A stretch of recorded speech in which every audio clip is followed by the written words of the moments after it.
এই জন্য যদি যাই হয়ে থাকি তাহলে তারা নেই কাজেই আচ্ছা হ্যাঁ, এটাই দেখা বলেছে, এটাই আমি দেখলাম, এখানে আমি লেখা আছে যে এখানে আমি আমার লিখিত বক্তব্য লিখে তাকে আমি বলেছি যে ভাই জানেন এখানে দেখেছি বিশেষ ইউনিভার্সিটি সিদ্ধি বিশ্ববিদ্যালয় প্রশাসন এটা নিয়ে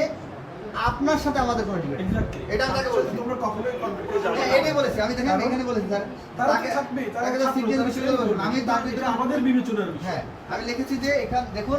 আপনার সাথে আমার এটা নিয়ে কোনো ডিবেট নাই। তো সে তারপর আমাকে আটকাইলো এবং আটকে সে আমাকে প্রথমে দাতাল বললো, দাতাল বলে গালি গালাজ তারা সবসময় করে বা বিভিন্ন ধরনের কথাবার্তা বলে উল্টা পাল্টা। সে তারপর যেটি মানে ফৌজদারি অপরাধ সে আমাকে দাঁত ভেঙে ফেলার হুমকি দিল এবং সে এই পর্যায়ে এইভাবে শুরু করলো এবং সে শেষ করলো হচ্ছে মেরে ফেলবে বা জীবন রাখবে না এই ধরনের দিকে যে